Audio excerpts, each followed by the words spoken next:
Salam sejahtera bagi kita sekalian.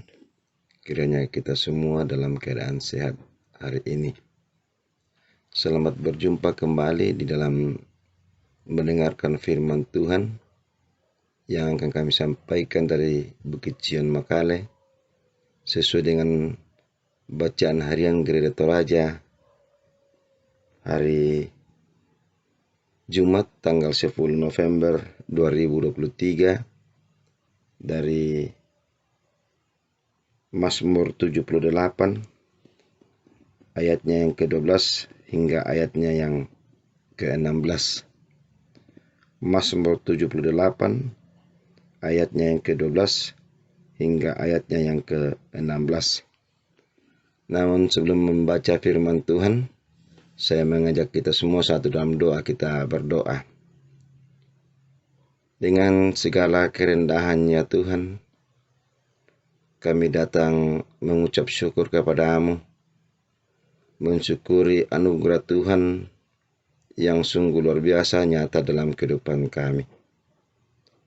Kami bersyukur Engkau telah menyertai kami di dalam semalam yang lampau, di mana Tuhan telah menyertai kami di dalam peristirahatan kami, dan Tuhan boleh membangunkan kami lagi dengan tubuh yang sehat.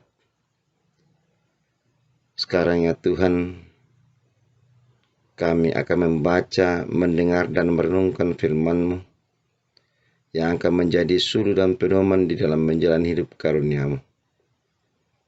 Tolonglah setiap kami yang akan mendengarkan firman-Mu pada saat ini. Kuasai kami dengan Roh-Mu yang kudus, agar kami dimampukan untuk memahami, memaknai dengan benar apa arti dan makna firman Tuhan di dalam kehidupan kami. Bersabdalah ya Tuhan, kami telah siap untuk mendengarkannya. Di dalam dan melalui anak Yesus Kristus, kami berdoa kepada Bapa di sorga. Amin. Mazmur 78 ayat yang ke-12 hingga ayatnya yang ke-16. Firman Tuhan berbunyi demikian. Di hadapan nenek moyang mereka dilakukannya keajaiban-keajaiban di tanah Mesir, di padang Soan. Dibelahnya laut, diseberangkannya mereka. Didirikannya air sebagai bendungan, dituntunnya mereka dengan awan pada waktu siang, dan semalam suntuk dengan terang api. Dibelahnya gunung batu di padang gurun, diberinya mereka minum banyak air seperti dari samudra raya. Dibuatnya aliran air keluar dari bukit batu, dan dibuatnya air turun seperti sungai. Demikianlah firman Tuhan. Amin. Tema perenungan kita pada pagi ini yaitu Tuhan yang menyelesaikan. Tuhan yang menyelesaikan. Bapak, Ibu, saudara-saudara, jika kita menghadapi sesuatu masalah, tentu kita akan mencari cara untuk menyelesaikan masalah tersebut. Namun jika masalah tersebut amat sangat susah diselesaikan, maka kemungkinan besar kita akan meminta orang lain untuk membantu kita untuk menyelesaikan persoalan tersebut. Mazmur 78 ini adalah Mazmur pengajaran Asaf, dan secara khusus ayat 12 sampai ayat yang ke-16 mengungkapkan tentang sesuatu yang dilakukan oleh Allah kepada umat Israel sewaktu dalam perjalanannya dari Mesir ke tanah perjanjian. Misalnya di ayat 13, laut dibelah sehingga orang Israel boleh melalui daerah itu dengan baik. Ini dapat kita bandingkan di Keluaran 14 ayat 21 sampai 22. Di ayat 14, mereka dituntun dengan tiang awan dan tiang api. Tiang awan untuk melindungi mereka dari terik panas matahari, dan tiang api untuk melindungi mereka dari kegelapan. Itu dapat dibandingkan di Keluaran 13 ayat 21. Dan di ayat 15 sampai 16, mereka diberi minum dari gunung batu. Itu bisa dibandingkan di Keluaran 17 ayat 6. Bapak Ibu Saudara-saudara, bangsa Israel diingatkan agar mereka merenung kembali bagaimana Tuhan melakukan perkara yang tidak masuk akal. Namun itulah yang terjadi, itulah yang dilakukan Tuhan terhadap umat Israel atau umat pilihannya. Hal yang tidak mungkin bagi manusia menjadi mungkin di dalam Tuhan. Bapak Ibu Saudara-saudara, pesan yang disampaikan Asaf dalam Mazmur ini ditujukan juga kepada kita di zaman sekarang ini. Kita diingatkan untuk berenung kembali bagaimana Tuhan selalu hadir di dalam kehidupan yang Tuhan berikan kepada masing-masing kita. Mungkin masalah yang kita hadapi terlalu amat susah, atau mungkin sangat mustahil kita lalui. Namun Tuhan selalu hadir dalam masalah atau pergumulan kita. Tuhan sedang dan akan terus berkarya di dalam hidup kita. Tuhan tidak akan membiarkan kita berjalan sendiri. Dia akan selalu menunjukkan jalan keluar. Bapak Ibu, Saudara-saudara, adapun pergumulan utama kita, yaitu dosa, yang membuat kita terbuang jauh dari hadapan Tuhan.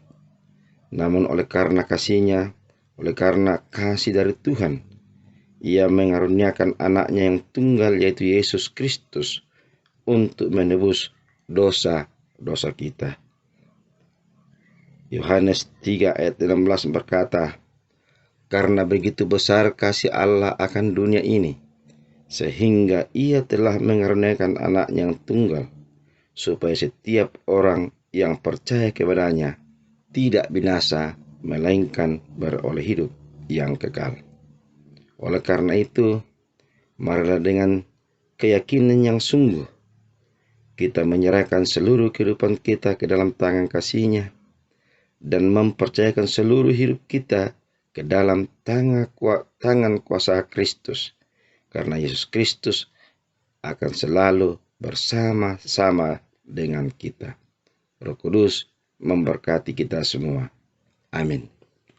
Kita berdoa. Kembali kami mengucap syukur kepada-Mu Tuhan, mensyukuri firman-Mu yang boleh kami dengarkan pada saat ini. Kami mohon kuasa Roh Kudus agar kami dimampukan untuk menjadikannya sebagai suluh dan pedoman di dalam menjalani hidup karunia Tuhan. Kami terus diajak untuk menyerahkan seluruh hidup kami hanya ke dalam tangan kuasa Tuhan, hanya ke dalam tangan kuasa Kristus, karena di dalam Kristus ada jaminan keselamatan. Tuhan, kami berdoa buat bangsa dan negara kami. Berkati pemerintah yang ada di dalamnya. Hikmat-Mu senantiasa Engkau karuniakan kepada mereka, agar mereka boleh memimpin bangsa dan negara kami di dalam tangan kuasa Tuhan, dan biarlah keadilan dan kedamaian terus kami alami. Pemberita firman-Mu di muka bumi, Engkau senantiasa memberkati mereka, agar mereka terus sehat kuat untuk memberitakan firman-Mu. Berkati kami semua, agar kami senantiasa di bawah naungan dan lindungan kasih Tuhan.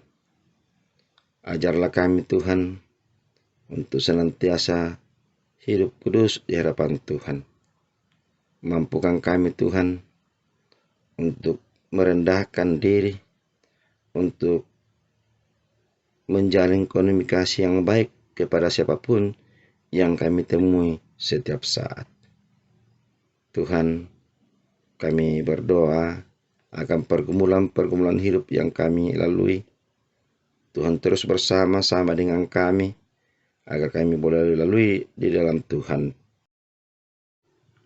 Bencana alam yang terjadi di mana-mana, Tuhan kasihani mereka, kasihani saudara-saudara kami yang dalam bencana. Tuhan, Engkau senantiasa menolong kami, agar kami senantiasa takut akan Tuhan. Ampuni kami Tuhan, di dalam Kristus Yesus kami berdoa kepada Bapa di sorga. Amin.